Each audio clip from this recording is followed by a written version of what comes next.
Hey everyone, welcome to the IR in Focus podcast. I'm your host, Carmen Lilly. In these next 20 minutes, we'll dive into communication strategies and touch on emerging technologies leveraging natural language processing and AI. Whether you're communicating earnings results, risks, or the pathway to profitability, keeping your message clear, concise, and tailored to your audience is an essential skill for an IRO. However, we all know that this task is easier said than done. I'm pleased to have Marc Dreschler from Management Consulting for Myriant as our expert today to break it down with actionable insights for IR professionals who act as their company's bullhorn. Welcome, Marc. Hi, Carmen. Thank you for inviting me. You have more than 3 decades in the business. I wanted you just to hit some of your highlights. What do you want our listeners to know about you? Sure. So, as you can probably tell from my accent, I was not born and raised in New Jersey. Actually, I came over to the United States from Germany in 1987. That's how far back that goes, on a student exchange. Liked it here so much.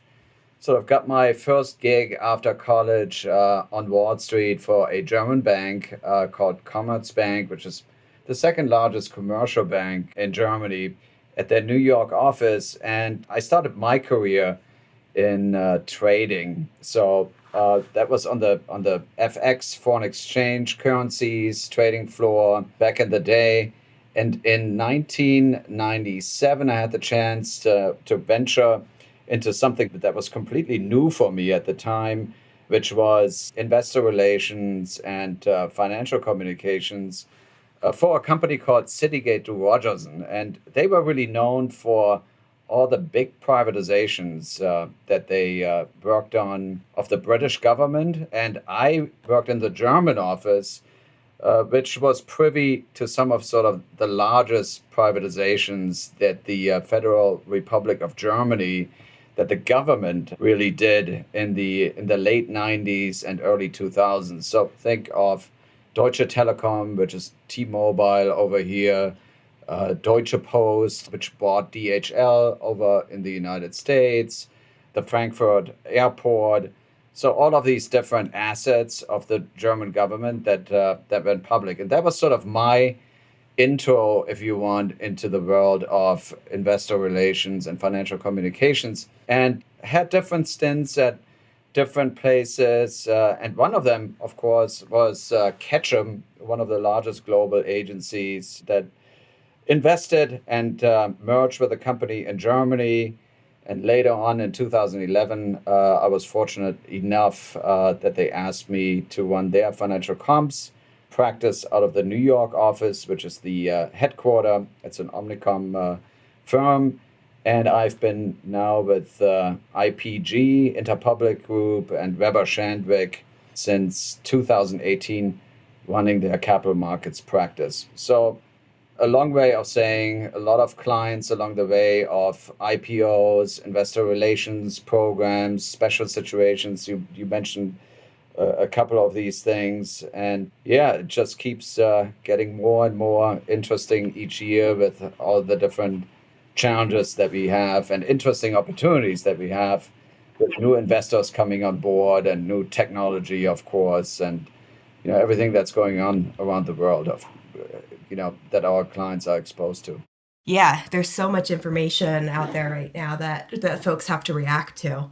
Thank you for sharing, some of that rich history that you have and kind of your pathway to, working with IROs. The first question here for you, you have a new client, you signed up a new client.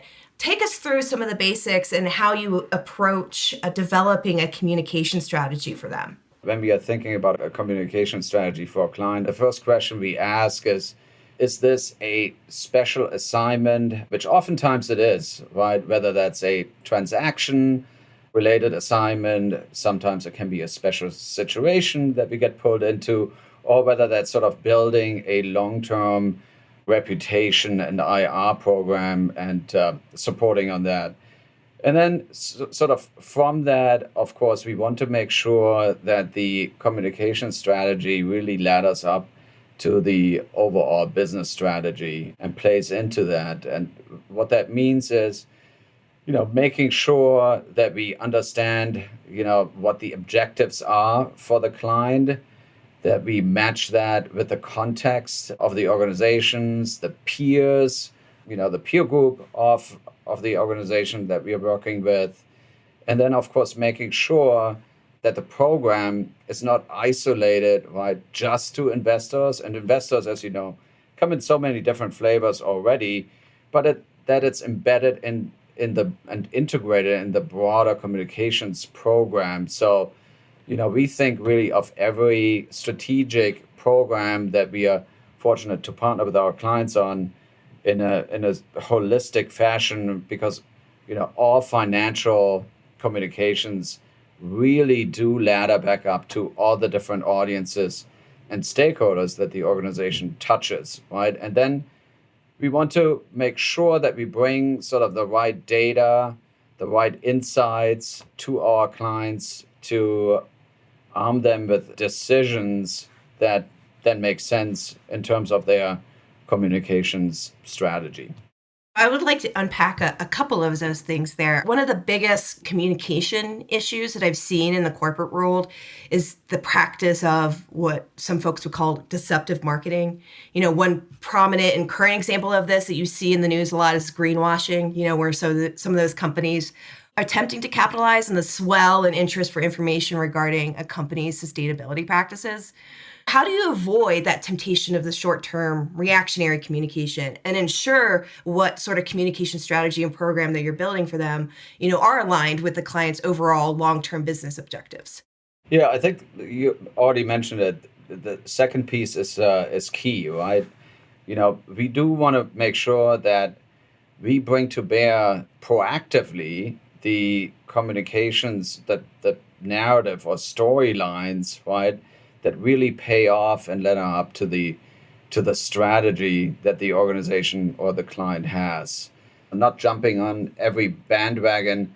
I think that's a challenge, of course, and we want to make sure that clients really tell the story that they can back up with meaningful actions, right, and not fall into the trap of communicating anything that is really outside of that comfort zone, if you want.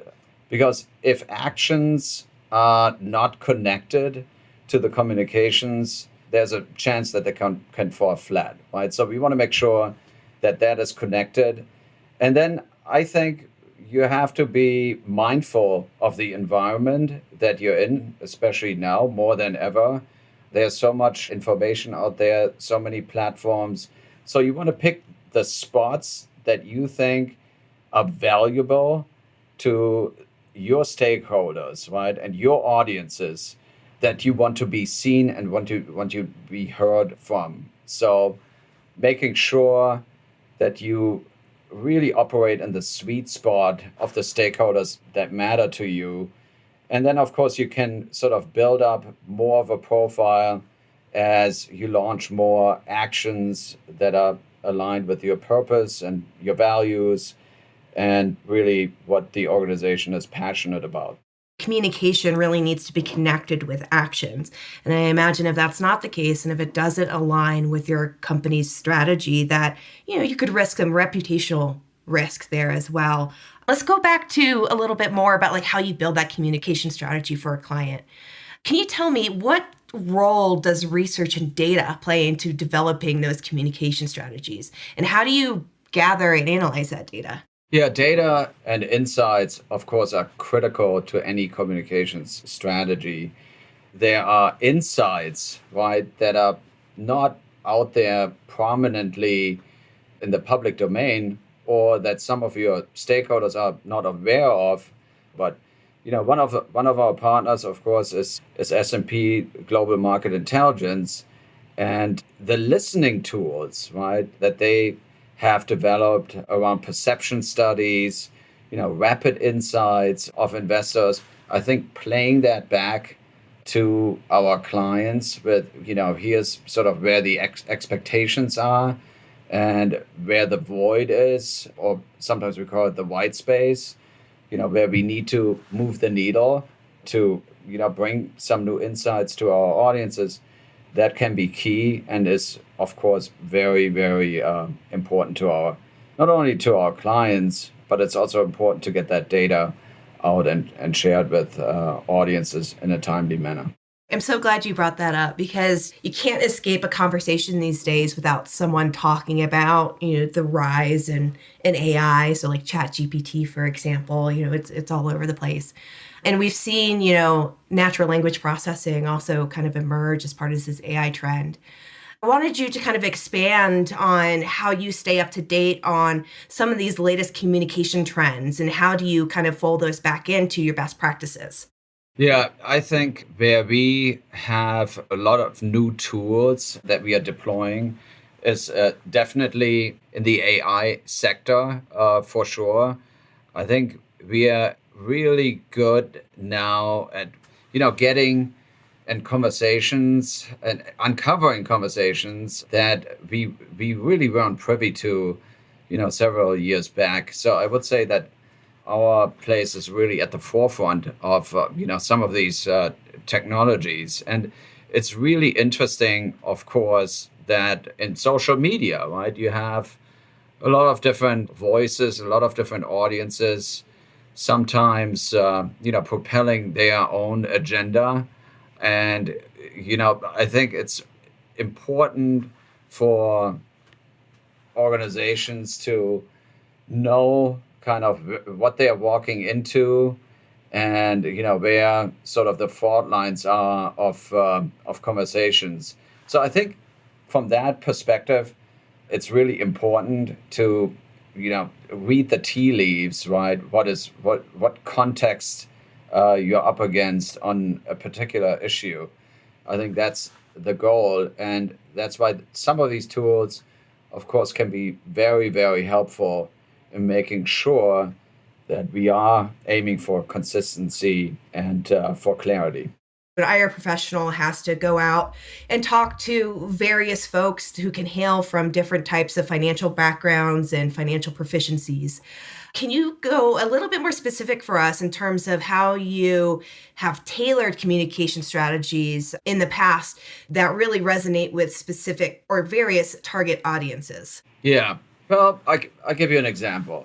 So I was part of the team that advised Malaysia Airlines for their first general meeting with shareholders, annual meeting, after the plane went missing in, I think it was 2014. And it was a tough moment, of course, in time for all the tragic reasons. But for the management team specifically, right, to get in front of their shareholder base, that was really tough. And I mentioned this as an example because I think not everything comes down to just the data that you have at hand, but it's also really the broader context. And this airline, of course, is a national treasure to this day. And at that particular moment in time, there was a big restructuring going on. And some of the shareholders who were pensioners, really, of the company and had sort of invested with the company for a long time, we met in this arena with a couple of hundred people. It was, I think, almost like 1,000 folks were there. And one of the things that we advised was to really also take time to acknowledge that particular occasion. And the CEO, AJ, at the time, he built into his cadence and speech to open up the annual meeting, with a moment of silence, a minute of silence.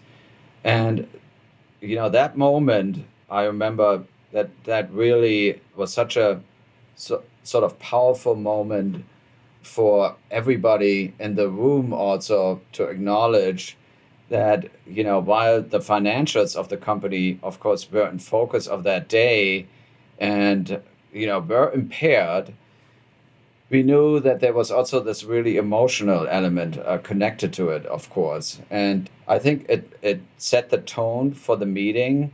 And that's why I always opt for making sure that you really understand the context that you're in, that it's not just about, the data points and what are you going to do and what is your strategy. in fixing certain things and making progress on the financials, but also acknowledging some basic humanitarian almost things along the way too. Wow, I really am blown away. I had no idea you were involved in that. So a little bit more about, crisis communication there and bringing in the human element. Sometimes bad things happen, it's inevitable. So tell me, how do you approach crisis communication? So you talked a little bit like bringing in the human element. And so what are some other key principles that guide your approach? Well, I think one of the things that we tell clients is you kind of have to acknowledge, of course, whatever happened in the crises, but that's in the past. And the only thing that you then can control going forward is your response. And oftentimes in a crisis, you will be remembered for how you responded. There's almost no transaction that I've ever been a part of where there isn't sort of a small crisis element involved in it, right? Because some of the things you just cannot predict. You can have the greatest strategy in the world for raising capital, for example, right? And then maybe on the day that you price, you have something happening in the market that you really couldn't predict. So dealing with that, responding well, and sort of focusing on the long-term opportunities is really important. How do you ensure that those different communication strategies, so hey, we've gone to the market, we've said this thing, it aligns with the overall company and corporate strategy. How do you advise clients that what they've said and gone to market with is actually integrated across the different channels and touch points within a company? Yeah, I think what you try to do is really go through all the different stakeholders and their expectations, right? I'll give you an example. If you do an M&A deal, I think you have to think through not only how is the financial community and investors, analysts, the buy side, sell side, how are they all going to react to a potential acquisition announcement? When it comes to price and synergies and all of these different things, but you really have to think through the cultural elements of the deal too, right? Larry and Amy going to work together well in the future, right? What are the sort of pain points that you have in terms of getting new customers, right? What are things that you have to think through on the regulatory track? What are things that you have to think through, between two different management teams, right? And how do you divide and conquer certain aspects of the business in the future?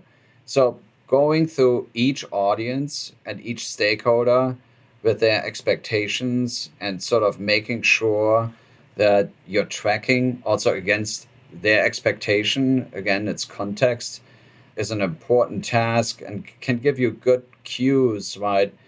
Where are certain communications pain points and challenges going to pop up along the way? And then can you already prepare as much in advance as you can, to address these issues proactively before they might even pop up and become issues? What sort of metrics do you use to measure success of a communication strategy? And like, how do you in turn kind of present those metrics to clients? Yeah. So sometimes I say I'm unfortunate, but fortunate in the, at least capital markets. We usually have data points that are pretty quick and react to communications pretty quickly. So, whether that's the stock price, right? Whether that's anything on the creditor side in terms of, the bonds that you have out there, you have instant feedback loops, and there's not one sort of, one size fits all solution out there. But if you collect all these different data points and put it into a dashboard that is meaningful to the leadership team and it's connected again and shows you where you have some work to do and where there are, also questions that you need to address. So I think in terms of data points, there's a lot that you can collect these days that give you a good overview of reputation, of feedback from the capital markets and all of that. Yeah, I mean, one of the things that I think is funny is when folks talk about like AI taking jobs, and I'm like, but interacting with people is like my favorite part of my job here. You can't take that away from me, never. No, it's not. Let's please not do that. Please don't. Okay, so thank you so much, Marc, for this conversation. I'd like to close out each podcast episode with a final word from our expert. So, what is one actual insight you'd like IR departments or IROs to walk away with on investor communication? The one thing is, don't think of IR as sort of a siloed off universe or job. I think the wonderful thing about IR is it touches so many different stakeholders and functions within organizations and outside, right? It's probably also the reason why IROs come from so many different disciplines, because it's so kind of widespread in terms of what you need to know, what you need to have experience in. But I think it works best when IR, the broader sort of corporate comms team, when employee communications, when all of these things are integrated and are all singing off the same hymn sheet. And sometimes I have the feeling, the IR department, of course, sits on more financial data and speaks the language of Wall Street, while the corporate comms side might be more well versed in storytelling. But bringing both of that together is, to me, the optimal way to work with all different stakeholders and bringing them on a journey. All right. Well, thank you, Marc. Thank you very much for joining us today. And to our listeners, I hope you found valuable insights throughout this discussion, and I hope you tune in next month. Have a good day ahead. Thank you.